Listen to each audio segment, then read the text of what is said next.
Kalau bercanda yang melanggar syarat-syarat yang tidak diperbolehkan, saya sendiri tidak bisa dengan pasti mengatakan bahwa itu dia dosa atau haram. Iya kan? Tapi yang jelas dilarang.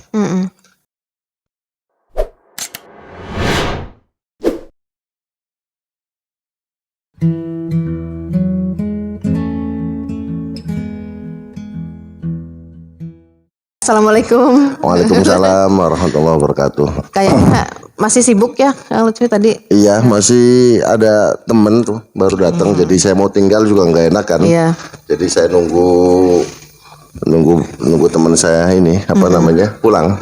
Kedengaran nggak suara saya? Jelas. Sudah jelas ya. Nah, ini kan tadi saya udah menyapa teman-teman udah lumayan lama ya. Ini kayaknya langsung aja nih ke Kang Lutfi kan. Nah, topik kita malam hari ini adalah bercanda ala Rasulullah. Sebenarnya ya dari dulu kita sering cerita ya Kang Lutfi ya. Dari kecil saya tuh sering banget pas masih sekolah ngelihat Kang Lutfi bawa buku tebel kemana-mana tuh selalu bawa buku karena saya kan di sini dari sekolah gitu. Nah, sering banget itu bukunya tentang cerita-cerita kenabian, tentang sahabat-sahabat. Jadi pas banget gitu ceritanya ini. Nah, mungkin bisa langsung dimulai Kang Lutfi dari mana nih topiknya? Kedengaran ya, Bang? Assalamualaikum warahmatullahi wabarakatuh. Waalaikumsalam. Sehat nih, Mbak Ivana? Ya yuk dong. Ya Ivana, sehat? Alhamdulillah sehat. Beliau ini ponakan saya, jadi ponakan pertama malah ya. Iya. Topik pada malam hari ini saya pikir sangat menarik karena berkaitan dengan bagaimana Rasulullah itu menjadi manusia biasa. Iya. Seperti kita ketahui bahwa Rasulullah itu kan seorang rasulun abidun, soimun, solehun, ya kan? Iya. Jadi yang terpikirkan oleh kita ketika kita berbicara Rasul adalah sosok manusia yang sempurna, sosok manusia yang dari sudut manapun tidak didapati kekurangan. Tapi jangan salah bahwa Rasulullah juga mempunyai sifat basyariah, mempunyai sifat manusia yang sama persis dengan kita. Ini yang menarik ya. Ya, yang menarik tuh ini. Jadi banyak sekali manusia atau orang tidak tahu sisi menarik dari Rasulullah ketika menjadi manusia biasa. Nah, untuk mengawali materi pada malam hari ini, kita mulai dari bagaimana hukum bercanda dulu. Ya kan? Menarik ini hukum bercanda. Karena sekarang kan ya kehidupan bersosialisasi, komunikasi nggak asik kalau nggak bercanda gitu ya. Kayaknya garing gitu kalau ngobrol itu nggak bercanda gitu. Jadi wajib banget dibahas dan kita tahu hukumnya. Alhamdulillah akhirnya saya dapat minum. Ya. Hukum bercanda itu hukumnya apa? Ini menarik sekali. Bercanda itu kalau bahasa Jawanya apa? Guyon ya? Guyon. Hukum bercanda itu mubah. Mubah. Hal ini juga disampaikan oleh seorang ulama besar yang bernama Imam Izzuddin Abdul Salam. Beliau mengatakan dalam karyanya bahwa hukum bercanda itu mubah. Dari mubah ini itu bisa lari kemana-mana. Yang paling dekat itu adalah sunnah yang dicintai, sunnah yang disukai.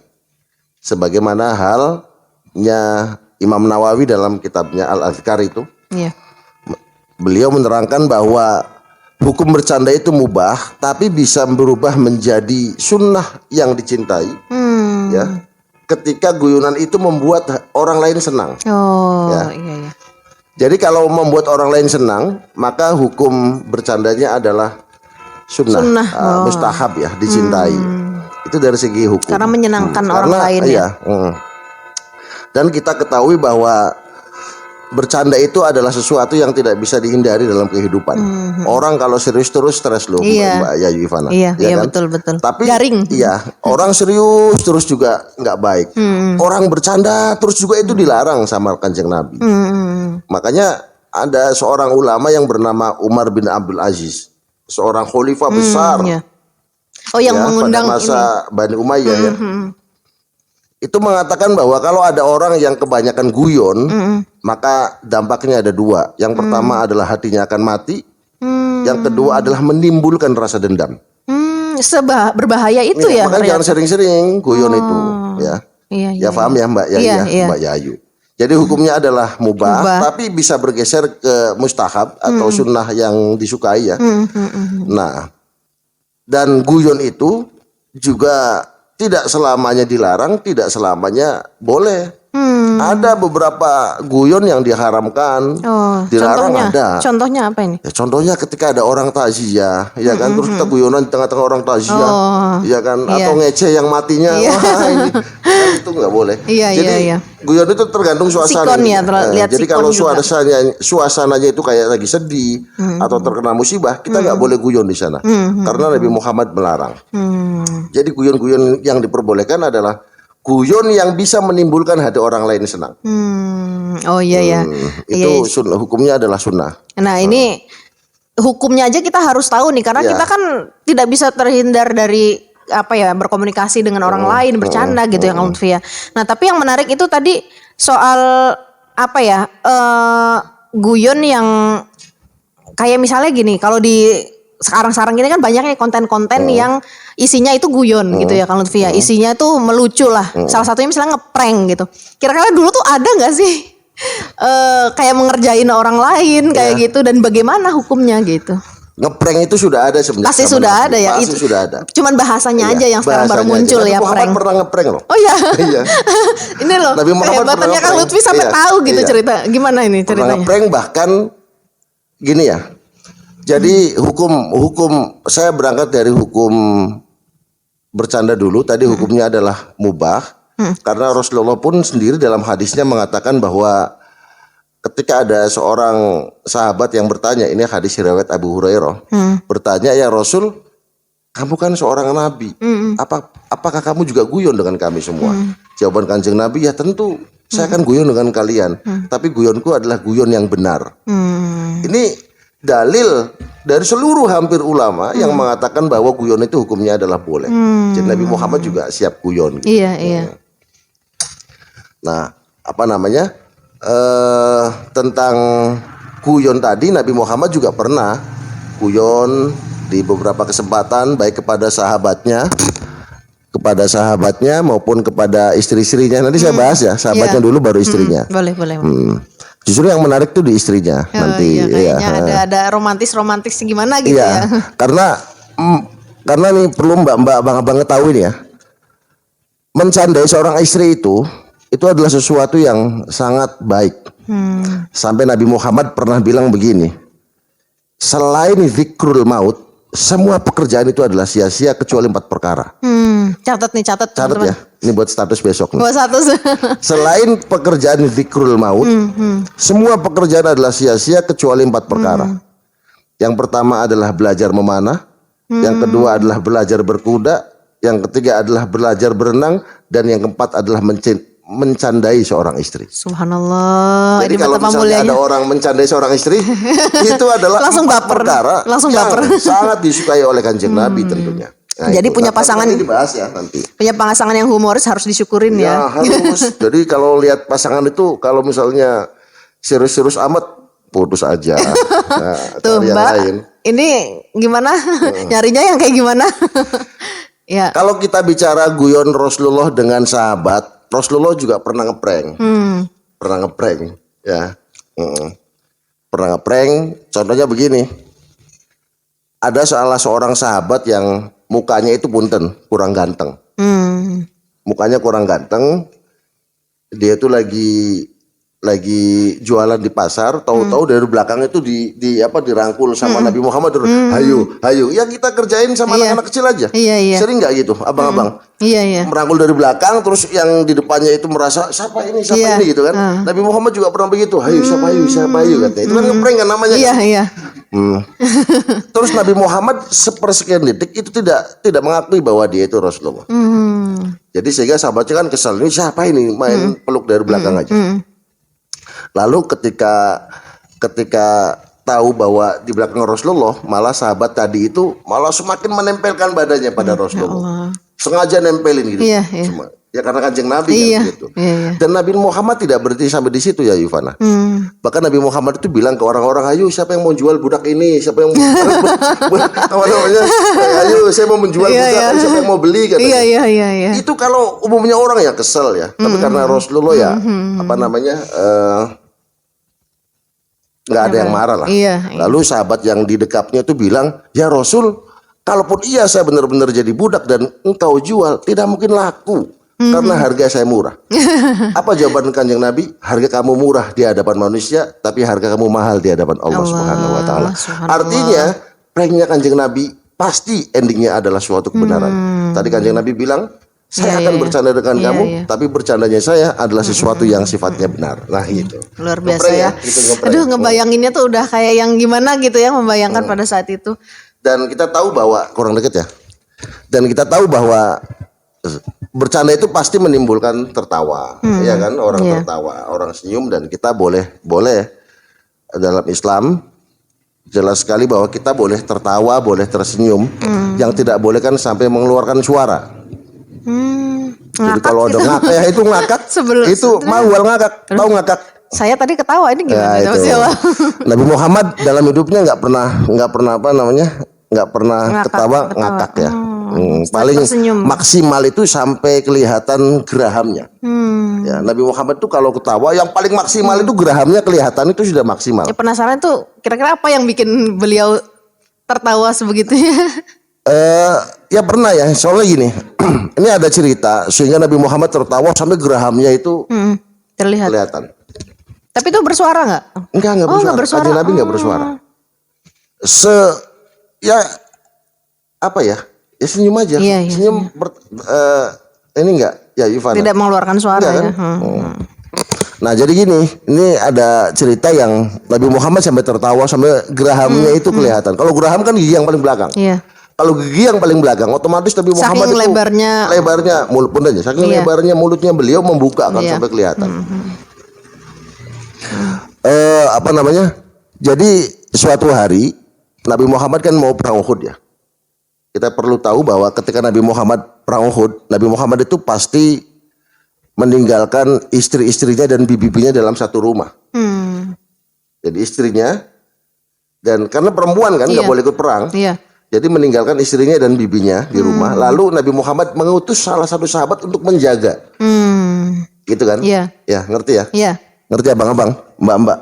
Jadi setiap Nabi Muhammad perang, Nabi Muhammad itu selalu menjadikan satu antara bibi-bibinya dan istri-istrinya biar kumpul gitu. Lalu Nabi Muhammad nyuruh salah satu sahabat tuh jagain selama saya perang, jagain. Nah suatu hari Nabi Muhammad itu nyuruh ya. Kalau nyuruh itu nyari puyuh. Nyuruh salah satu sahabat yang bernama Hasan bin Sabit. Hasan bin Sabit ini seorang penyair. San, kamu jagain tuh. Itu di dalam rumah itu ada Sofia. Sofia itu bibinya. Adanya Abdullah gitu. Jadi Abdul Muthalib punya anak Abdullah Sofia. Itu ada istri saya, ada bibi saya. Jagain ya selama saya perang Uhud. Siap Kanjeng Nabi. Tanpa disadari, ternyata Hasan itu orangnya nggak pernah berantem. Nggak bisa berantem gitu. Jadi menjaga tapi nggak bisa. Nabi Muhammad nggak kalau Hasan itu nggak bisa berantem gitu. Pokoknya jagain aja. Nah setelah Nabi Muhammad berangkat perang, ternyata betul ada yang menyerang. Ada beberapa orang Yahudi yang nyelinap ke atas genteng rumah Sofia tadi. Sehingga Sofianya bilang, tulung San, tulung, iku ana wong, kalau bahasa Jawanya gitu kan. Tulung, iku dianu akan sudah belum bisa gulet. Sudah belum bisa gulet. Takut juga. Iya benar. Sampai ada dua sahabat ya, dua apa namanya? Dua orang masuk ke dalam rumah, San tulung, iku ketemu marak kalau bahasa Jawanya gitu ya.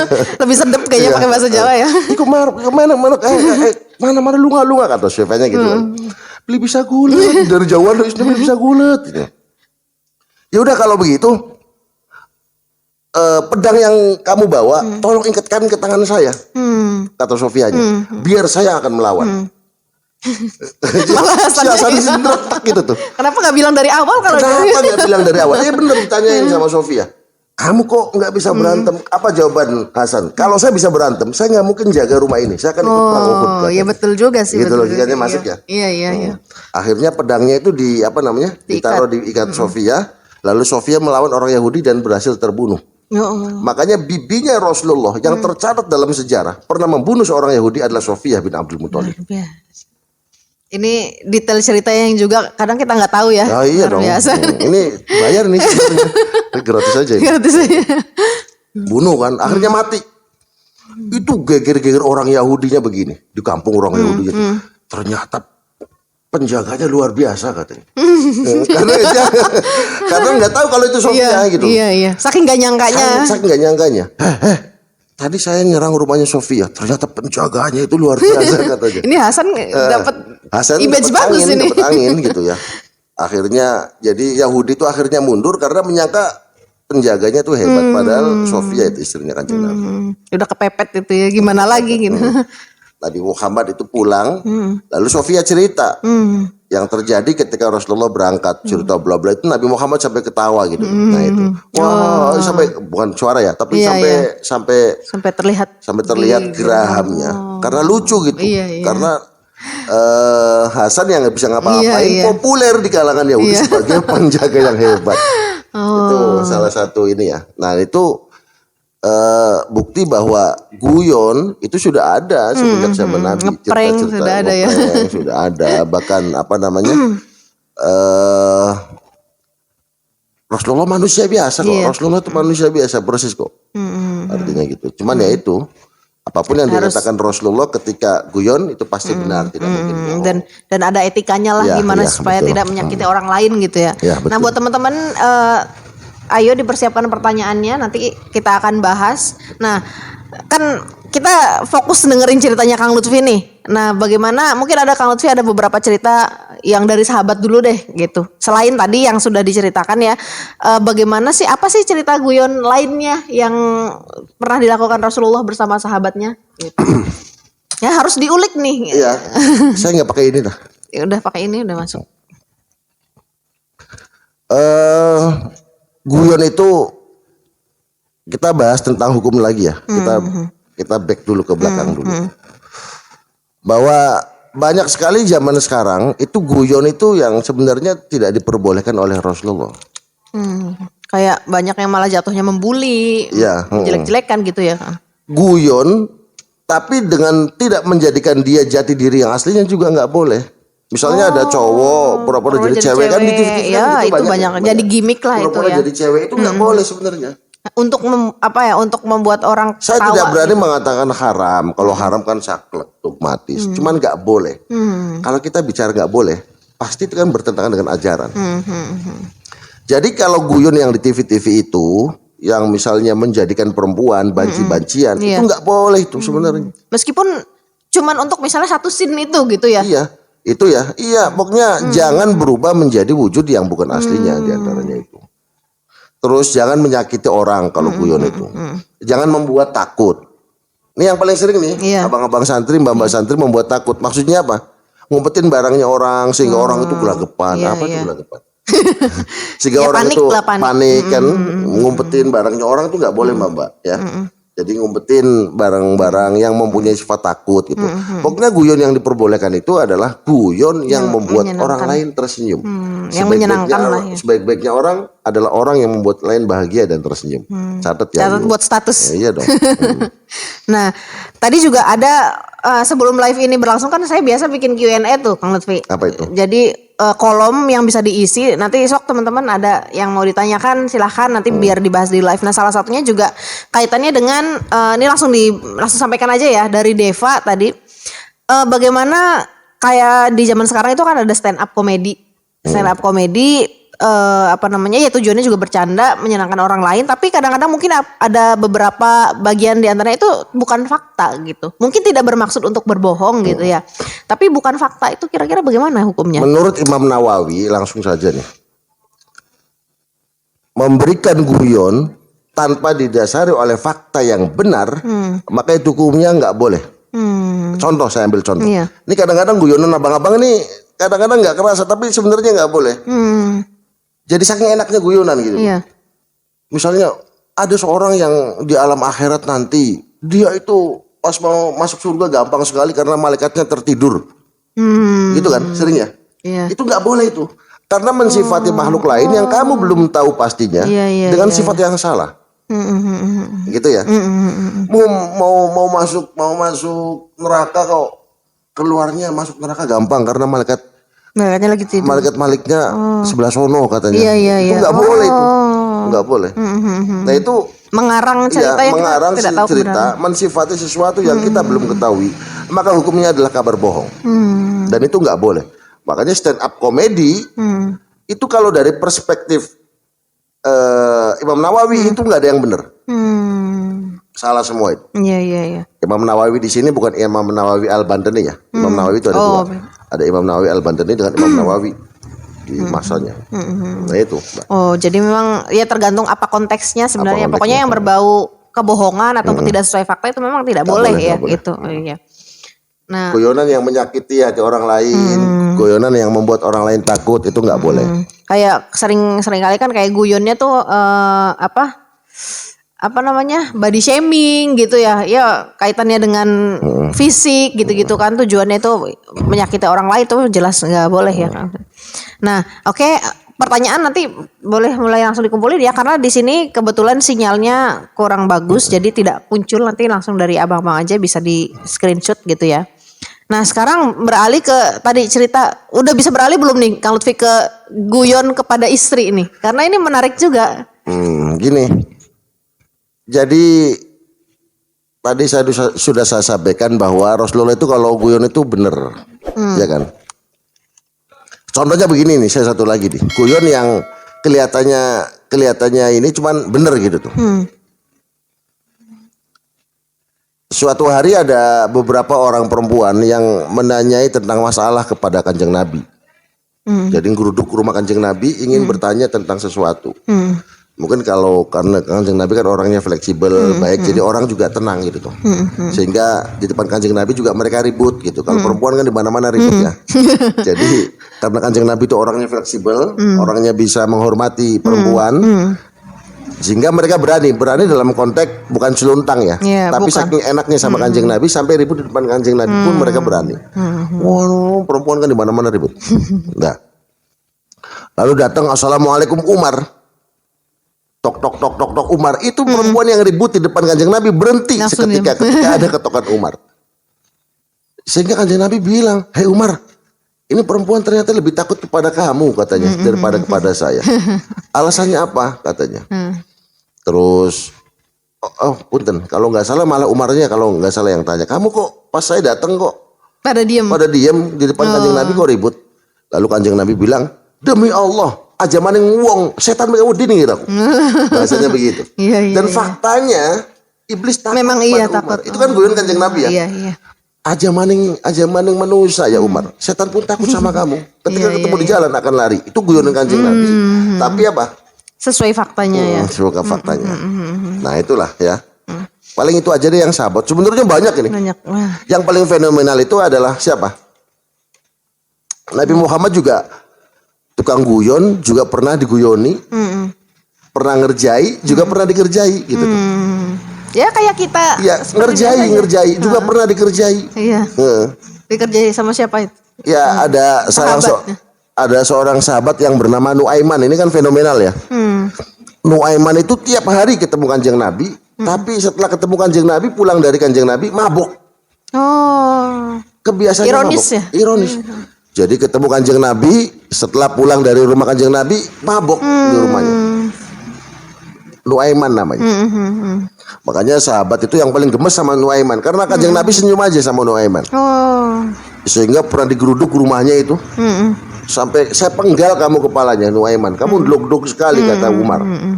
Kamu deket sama Rasul, tapi kamu masih melanggengkan minum arak. Saya. Jadi kan kayak nggak takut sama Kanjeng Nabi ya soal. Tapi Nuaiman di sini mendapatkan angin segar. Jangan apa-apakan Nuaiman, kata Kanjeng Nabi. Karena Nuaiman adalah orang yang mencintai saya.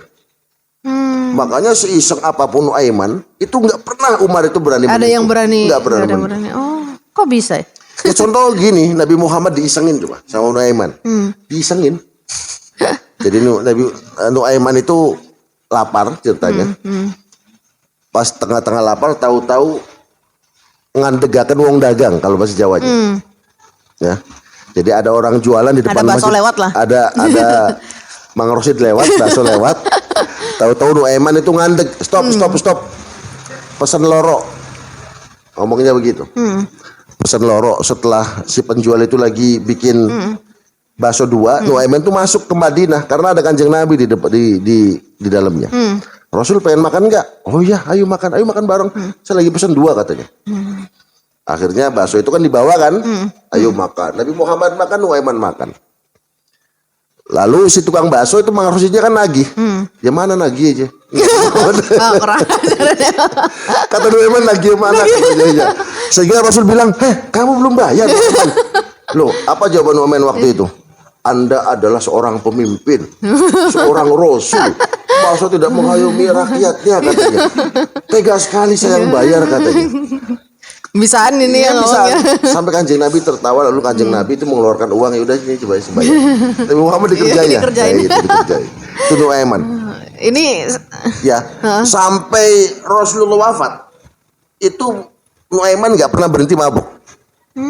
Sampai sahabat mau membunuh, mau mukul itu ingat pesan Kanjeng Nabi. tapi ada alasan nggak sih dibalik kenapa Kanjeng Nabi? Nanti di akhir ketika meninggal itu ada alasan. Oh, ada. Ya. Jadi mabuk lagi. Kalau kata Umar, ya Nuaiman, andai saja Rasulullah itu membolehkan saya itu ngapa-ngapain kamu saya apa-apain kata Umar. Tapi saya ingat pesan Kanjeng Nabi itu. Dah, di antaranya lagi begini Nuaiman nih. Yuk. Ini Nabi Muhammad meninggal dan meninggal Nabi Muhammad itu di zaman di zaman Utsman. Di zaman Utsman ini cerita keisengan Nuaiman ya. Jadi pernah ada orang buta pengen kencing. Orang buta pengen kencing. Terus orang buta itu ngomong, Isun pengen nguyuh, siapa kang bisa ngantarkan Isun? Nuaiman itu saya katanya. Lalu orang buta itu dibawa ke mimbar masjid. Ya Allah. Di WC katanya. Astagfirullah. Ya cur. Ya Padahal Allah. imaman di Iya, mikrop. iya. Cur aja ngencing. Segitu jailnya ya. Segitu jahilnya Nuaiman. Tapi ketika mau dipukul, ingat pesan Kanjeng Nabi dulu nggak boleh dia apa-apain. Udah. Sehingga orang yang di luar itu, woi, itu siapa itu yang kencing di mimbar? Kurang ajar Ya itu. Allah. Kurang ajar. Nuaimannya lari tuh. Nuaimannya lari. Oh kamu yang kencing di mimbar katanya. Iya. Kata orang tua tadi yang buta tadi, saya buta, saya nggak tahu apa-apa katanya. Tadi diantar sama orang, nggak tahu siapa orangnya. Saya bersumpah, ketemu orang itu kapan-kapan, saya akan pukul dia. Yang ngomong buta aja ini. Astagfirullah, udah jahilnya udah luar biasa. Saya bersumpah, ini orang yang nganterin saya kencing di mihrab ini, kapan-kapan kalau ketemu saya akan pukul dia. Udah. Aduh. Itu kurang isengnya Nuaiman nggak berhenti sampai situ. Seminggu 2 minggu orang buta tadi nggak ketemu. Yang buta aja mau ketemu gimana? Lalu Nuaiman itu mendekati orang buta tadi. Buta, uang buta. Dengar-dengar kamu janji mau mukul orang yang ngerjain kamu ya? Iya, mana orangnya katanya? Ayo ikut saya, itu orangnya ada katanya. Ternyata orangnya itu dituduhkan pada sahabat Utsman yang lagi sholat. Iya. Aduh. Ini ya orangnya katanya. Padahal sahabat Utsman itu. Iya. Ya Ini Allah. orangnya katanya. Iya ini orangnya itu lagi sholat itu pukul aja katanya. Sahabat Utsman itu lagi sholat dipukulin sama orang. Ya Allah. Bok, ya kan? Sehingga sahabat yang lain marah. Itu khalifah itu. Ternyata siapa? Itu Nuaiman. Dan nanti bagaimana Nuaiman itu bisanya dijaga sama Rasulullah? Ceritanya nanti ketika dia itu meninggal, Nuaiman sebagai ahli surga. Jadi dijeda dulu apa gimana nih? Nanti lagi lah. Oh, nanti lagi. Aduh, nggak seru lah ini. Ya, nanti aja. Nanti mungkin di bagian akhir ya. Saya nawar di akhir ya. Oke, kita bacain dulu pertanyaannya. Tapi mohon maaf buat teman-teman yang gabung tadi karena live tadi sempat mati ya, karena sinyalnya hilang timbul gitu. Mungkin bisa diulang lagi pertanyaannya ya. Buat teman-teman tadi sudah banyak yang masuk, ini sayang sekali. Jadi kalau kita bercanda atau entah itu ngeprank atau apapun yang tidak mengandung nilai kebaikan ataupun kebenaran lah pokoknya, itu dosa nggak sih gitu? Maksudnya secara hukum itu dosa apa hanya mendapat ya tidak baik lah gitu. Kalau bercanda yang melanggar syarat-syarat yang tidak diperbolehkan, saya sendiri tidak bisa dengan pasti mengatakan bahwa itu dia dosa atau haram. Iya kan? Tapi yang jelas dilarang. Istilah dilarang di sini kita tahu sendirilah. Kamu malas, jangan malas. Kira-kira dapat dosa nggak yang malas? Ya. Tapi dilarang kan? Iya. Nah, dilarang berarti ya tidak disukai lah. Minimal pekerjaan itu tidak disukai oleh Allah gitu. Iya. Jadi nilai tidak mendapat nilai kebaikan lah. Tidak mendapatkan nilai kebaikan. Kalau sampai menjustis bahwa itu adalah haram, dosa, lebih-lebih masuk neraka. Saya sama sekali tidak bisa memastikan itu. Jadi memang itu kan hak dari yang Maha Kuasa. Iya. Nah, ini sudah ada yang masuk ya Kang Lutfi pertanyaannya ya. Dari Sahru_Fuadika. Bi mau nanya, kalau bercanda yang Nuaiman lakuin itu kan termasuk bercanda yang udah keterlaluan. Lalu kenapa Nabi malah menyukai Nuaiman? Bisakah itu jadikan dalil kalau bercanda yang Nuaiman lakukan itu boleh? Nah, itu ada korelasi ya antara Nuaiman dan akhir hayatnya ya. Dan ini harus diceritakan sekarang, kalau enggak nanti salah paham nih orang-orang. Harus sekarang nih diselesaikan.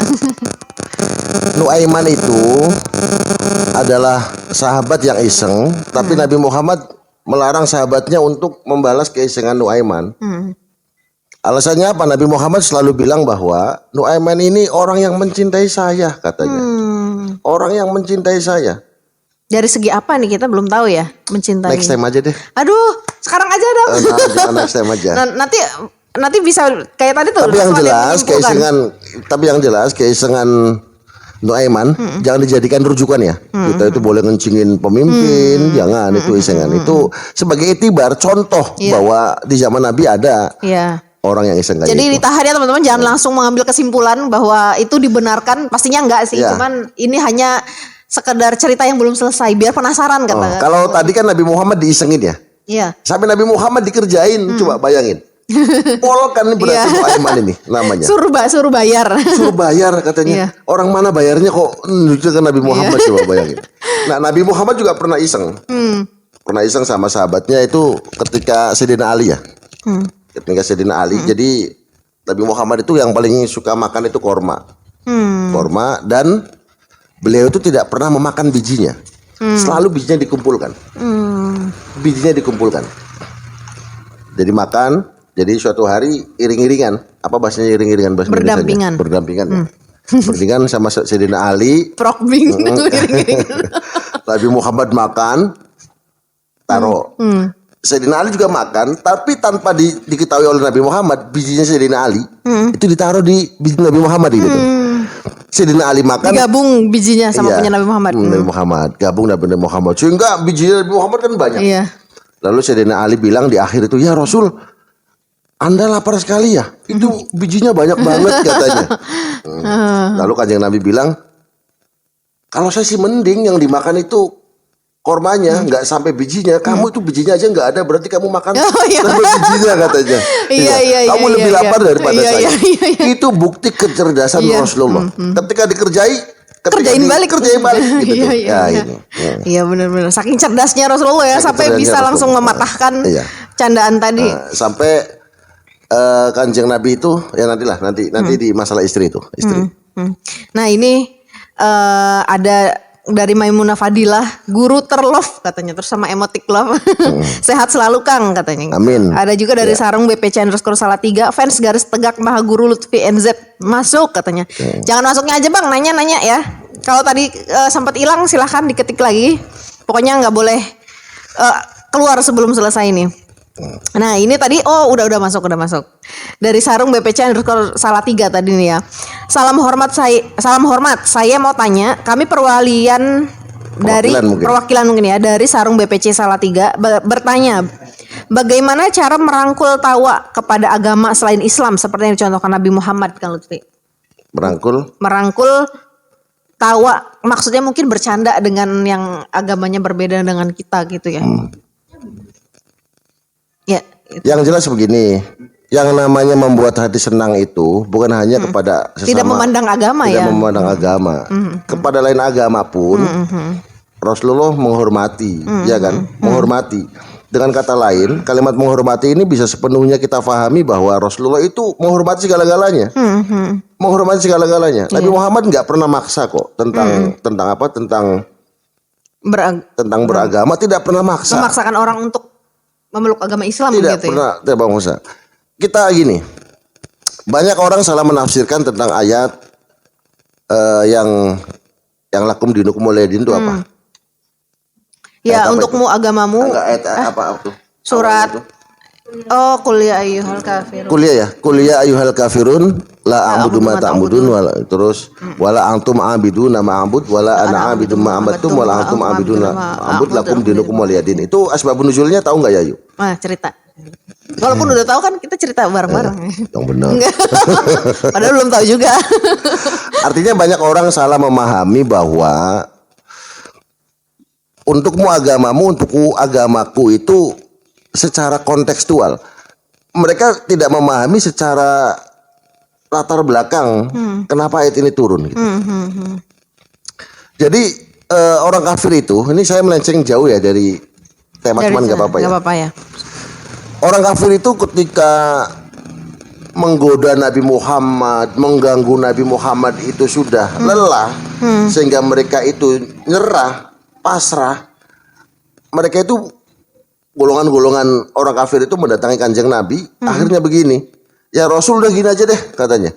Kamu nggak bisa ditoleransi katanya. Kamu diminta ini nggak mau, diminta itu nggak mau. Udah gini aja, kita atur aja. Ibadahnya kita atur aja katanya. Jadi ketika kamu Jumatan, kita ikut Jumatan. Oh. Ketika kita nyembah berhala, Ikut suruh. kamu juga ikut nyembah Jadi berhala. itu bagian dari toleransi menurut Toleransi mereka. menurut mereka. Lalu turun ayat lakum dinukum waliyadin. Tapi seru ya. Kalau ayat itu Nabi Muhammad nggak turun lakum dinukum waliyadin, itu Jumatan di Mundet itu orang-orang Cina pada kesini. Ya. Orang-orang Cina Sindang itu pada kesini ke Masjid Bundet. Nanti abang-abang ini ikut ke gereja. Nanti kalau minggu itu ke gereja. Tapi Allah langsung menggarisbawahi jangan turuti kemauan Jadi mereka. toleransi tidak seperti itu gitu ya. Toleransi tidak begitu. Akhirnya turun ayat lakum dinukum waliyadin. Itu berdasarkan gerebegan dari beberapa orang kafir dan meminta yang tadi disampaikan, bagaimana kalau ketika kamu ibadah kita ikut, kita ibadah kamu ikut, lalu turun ayat lakum dinukum waliyadin. Oh. Itu ini cerita yang baru juga nih ya tentang ayat yang sering kita dengar gitu kan. Nah, tapi ada nggak sih cerita Kang Lutfi yang mungkin Rasulullah bercanda gitu dengan orang kafir pada saat itu gitu? Kalau sampai bercanda yang menyebabkan Rasulullah tertawa saya belum pernah mendengar. Cuman ya intinya Nabi Muhammad itu sangat menghormati itu aja. Atau mungkin bagaimana apa ya kehidupan sosialnya gitu. Sangat menghormati. Contohnya begini. Suatu hari Nabi Muhammad itu jalan-jalan sama sahabat Abu Hurairah. Abu Hurairah itu ketemu kanjeng Nabi cuma 4 tahun. Tapi hadisnya lebih banyak daripada sahabat-sahabat seperti Ali, Abu Bakar, Umar, dan Utsman. Iya kan? Iya, Padahal cuma 4 tahun. Abu Hurairah itu ketemu kanjeng Nabi 4 tahun. Iya, cuma 4 tahun. Hadisnya lebih banyak. Yang paling banyak kan Abu Hurairah. 5.000 berapa ya? Iya, iya. Itu jalan-jalan dengan kanjeng Nabi dalam posisi 3 hari belum makan. 3 hari belum makan Abu Hurairah. Tapi Abu Hurairah ya seorang sahabat besar, tidak pernah mengeluh di depan kanjeng Nabi. Sehingga kanjeng Nabi di tengah-tengah perjalanan itu membuka makanan. Membuka makanan sehingga Abu Hurairah tomak.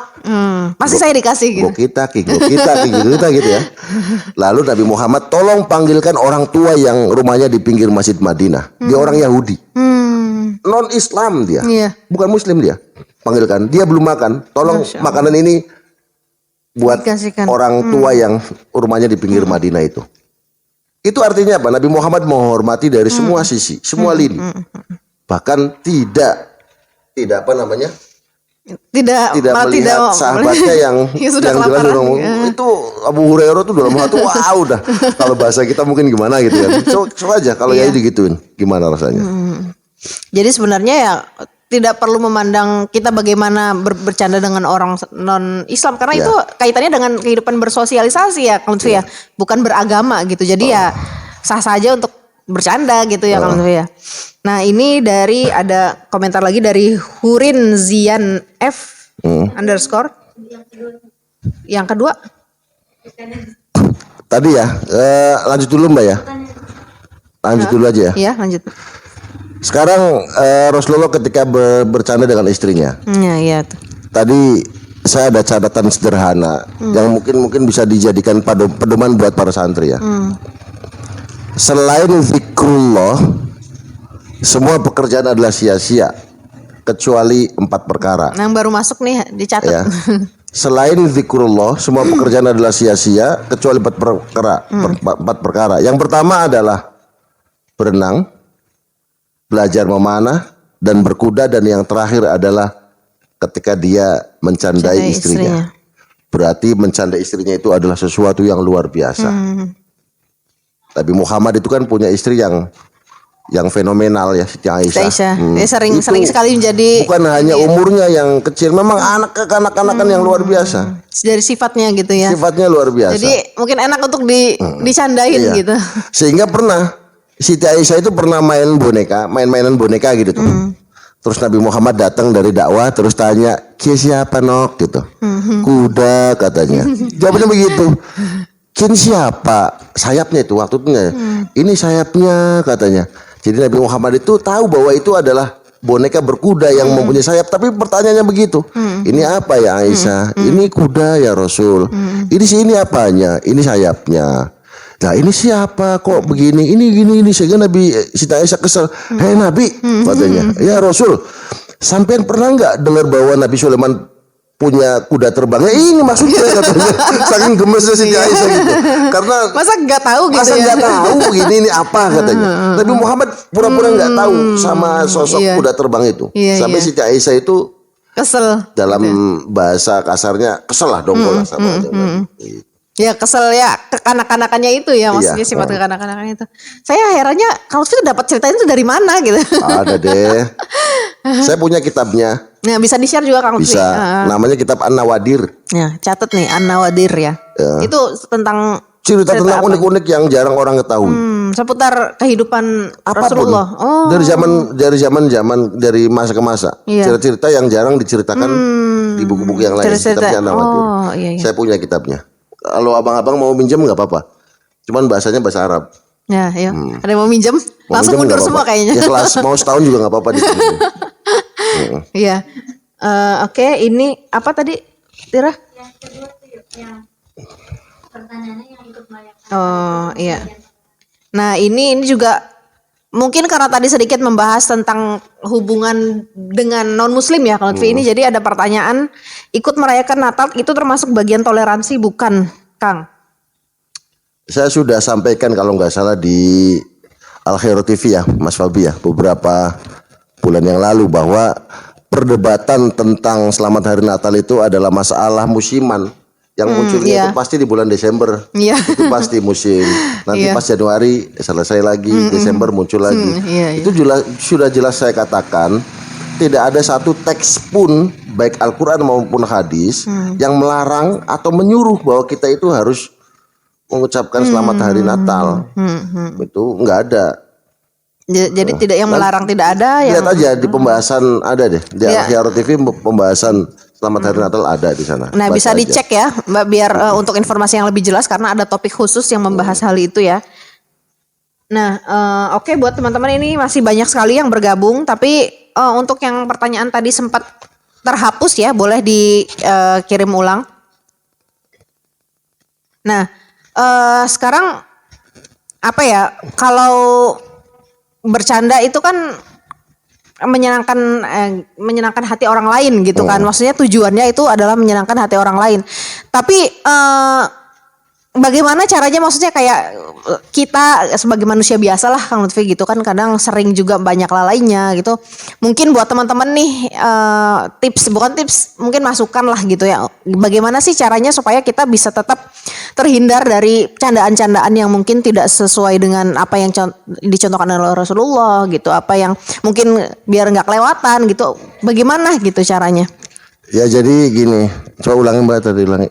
Nah, ya kayak kita kan orang-orang yang mungkin masih banyak kekurangannya, masih sering khilaf gitu kan, tapi sering juga bercanda gitu. Kadang-kadang nggak tersadar candaan itu tuh entah itu menyakiti orang lain atau gimana. Nah, gimana sih caranya supaya kita tetap bisa inget lah dengan candaan, dengan apa yang kita ucapkan gitu tuh. Jadi saya dari awal dulu bahwa bercanda itu ada yang diperbolehkan, ada yang dilarang. Bercanda yang diperbolehkan adalah bercanda yang bisa membuat hati orang lain senang, dan bercanda yang dilarang adalah bercanda yang tidak membuat orang lain senang. Nah, makanya kita harus introspeksi sebelum bercanda. Kita harus sadar ini bercandanya ini menyakiti orang tidak gitu. Kadang-kadang nggak terasa. Saya sendiri pun lah, saya sendiri pun kadang-kadang bercanda itu ya nggak kerasa kalau itu menyakiti orang lain gitu. Jadi memang karena ya muncul dari kita yang masih sering khilaf. Jadi ya tetap harus sadar harus aja sadar, ya, harus sadar terus. Apalagi kayak dibikin konten yang hanya untuk viral gitu ya, sebisa mungkin dihindari gitu ya mungkin. Makanya kayak di TV-TV kayak bercanda tapi terus mempunyai data yang bohong itu dosa, itu bukan dosa ya, tapi dilarang. Dilarang. Atau menjadi pura-pura yang lain. Kadang-kadang kan ada jin-jinan ya kan, pakai serem-sereman jin sehingga orang lain tertawa, itu sebenarnya dilarang. Bahkan ya jadi manusia maksudnya dengan jenis kelamin yang lain aja nggak boleh, apalagi kayak menyerupai ini. Seorang Umar bin Abdul Aziz itu mengatakan begini, kita boleh bercanda, cuman jangan sering-sering. Kalau keseringan bercanda, maka bisa membuat hati orang lain dendam. Nah, itu tadi saya sempat mau tanya nih, Kang Lutfi. Tadi bisa menjadikan orang dendam, terus bisa menjadi akalnya mati tertutup, wibawanya turun. Nah, kalau wibawa turun kan pastilah itu pembawaan lah, Kang Lutfi. Nah, kalau soal kok bisa sih sampai seberbahaya itu, sampai akalnya hilang, sampai tadi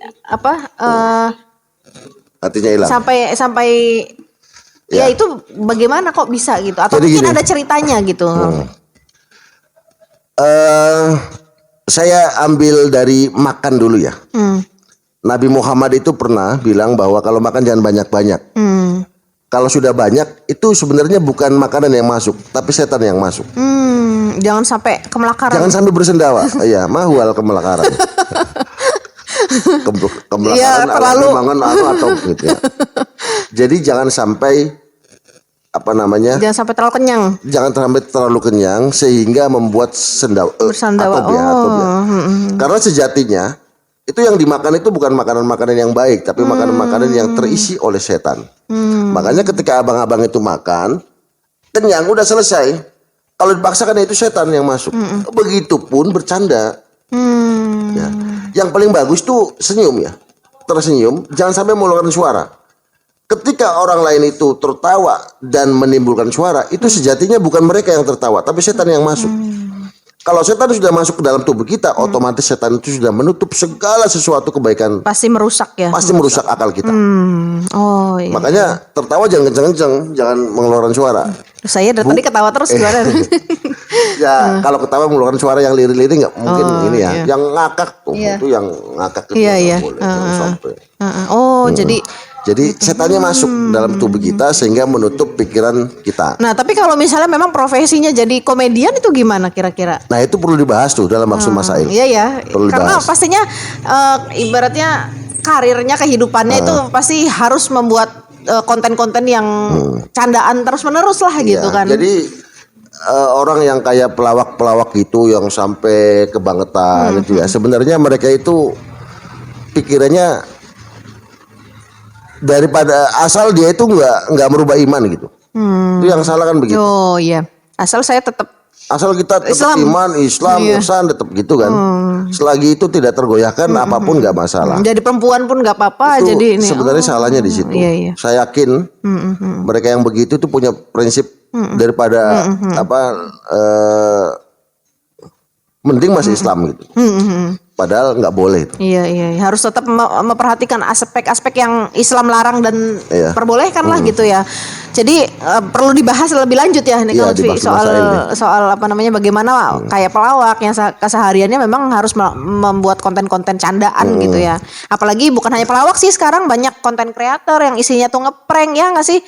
banyak sekali lah isinya candaan semua. Makanya gitu. kalau ngeprank-ngeprank nakutin jadi mayat gitu kan, sehingga orang lahir takut, sebenarnya bukannya haram, cuman nggak boleh. Nggak boleh ya. Nggak boleh.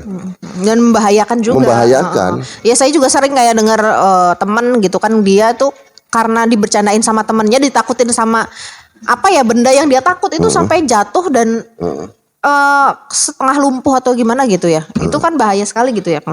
Nah ini karena waktu memang sudah sudah hampir selesai ya. Dan waktu kita terbatas, mungkin satu lagi ini pertanyaannya Kang Lutfi. Sebenarnya saya pengennya sih Kang Lutfi terus cerita gitu. Karena saya yakin masih banyak banget ini cerita menarik yang belum kita kupas gitu. Nah ini masih dari Hurin Zian F _.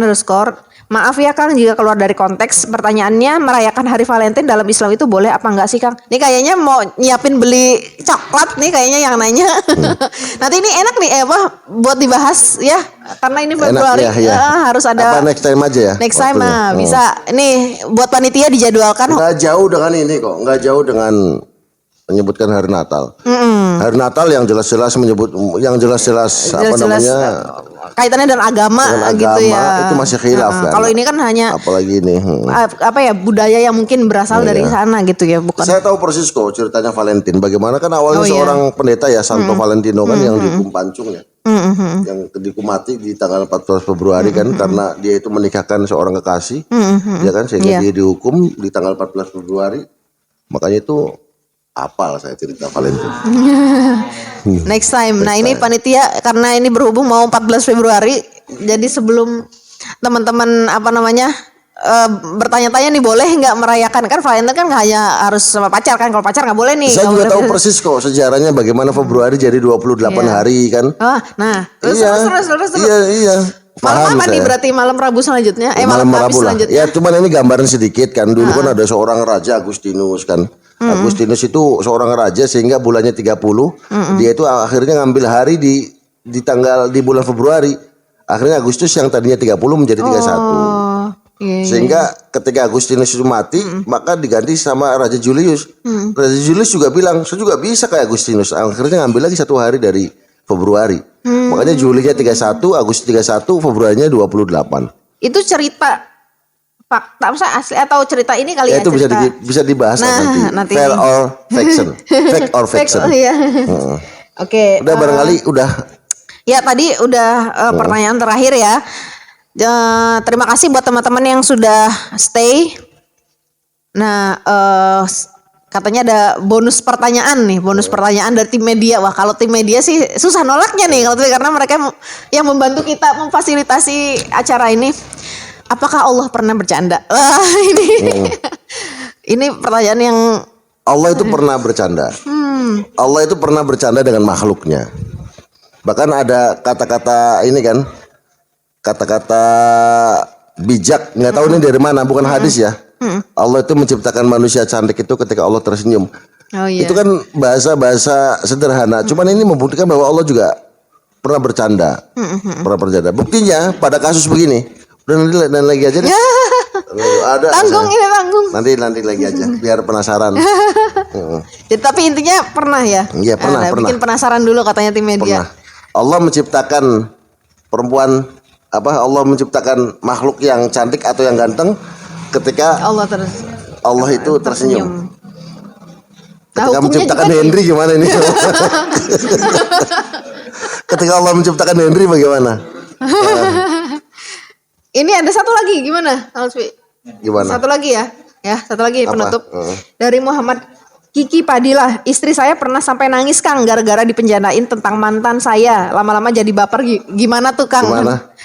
Kenapa? Gimana tadi? Istri saya pernah sampai nangis Kang gara-gara dipecandain tentang mantan saya. Kiki. Lama-lama jadi baper. Gimana tuh Kang? Bang Kiki kayak punya mantan aja. Setahu saya belum punya mantan Bang Kiki.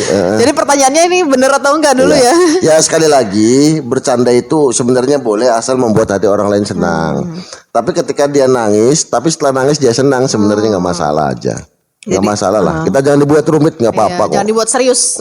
Serius. Asal. Jadi kalau dia itu pacarnya itu nangis, diceritain mantan, tapi setelah nangis dikasih tahu bahwa itu bohong kan, akhirnya tersenyum ya. Nah itu nggak apa-apa lah. Bang Kiki kayak punya mantan aja. Oke. Ya, kita nggak bisa habis nih kalau membacain pertanyaan terus ya. Jadi kita akhiri dulu podcast ngopi malam ini. Kita lanjut ke podcast selanjutnya dengan tema yang berbeda nanti. Tadi tim media tadi ya sudah ada request tentang Valentine karena momennya pas gitu. Terima kasih Kang Lutfi. Nanti saya akan bahas tentang nikah mut'ah ya. Catat apa aja topiknya nih. Dikasih tahu sama ini teman-teman. Oh iya, nanti akan ada beberapa nih yang udah ada ide topiknya nih ya. Yang pertama tentang Valentine karena ini juga kebetulan bertepatan dengan bulan Februari. Kedua tentang nikah mut'ah. Nah, dua-duanya ini sama-sama menarik dan pastinya informatif banget. Kira-kira boleh nggak nikah mut'ah? Boleh. Nanti yang bilang boleh nanti mempertanggungjawabkan ya. Bawa kitabnya, referensinya. Oke. Jadi kesimpulannya ya. Nah, untuk kalimat penutupnya. Kalimat penutupnya bahwa bercanda itu diperbolehkan. Mubah ya hukumnya. Mubah. Dan bercanda yang membuat hati orang lain senang justru mustahab, sangat dicintai. Ini dilontarkan oleh seorang ulama besar yang bernama Imam Nawawi yang termaktub dalam kitab Azkar, kalau nggak salah halaman 281 atau berapa. Itu. Yang kedua bahwa mencandai seorang istri itu juga sesuatu yang luar biasa. Guyon dengan seorang istri itu juga sesuatu yang luar biasa dan Rasulullah menggambarkan keluar biasanya itu sebagai 4 perkara yang sangat bermanfaat di samping zikrullah gitu kan. Dan saya harap teman-teman itu juga boleh bercanda tapi bercandanya yang mempunyai batas ya. Jangan menyakiti orang lain, jangan membuat dendam, jangan membuat nangis kayak Bang ini enggak boleh itu. Dan membuat takut dan lain-lain. Udah itu aja lah, semoga sukses semua aja. Oke. Ya itu tadi penutup ya, kalimat penutup dan juga pesan buat kita semua bahwa bercanda itu sesuai dengan batas dan lihat situasi dan kondisinya. Oke, terima kasih yang sudah bergabung. Maaf untuk pertanyaan yang belum sempat dibacakan. Saya sebagai host mengucapkan terima kasih dan mohon maaf atas kekurangannya. Assalamualaikum warahmatullahi wabarakatuh. Waalaikumsalam warahmatullahi wabarakatuh.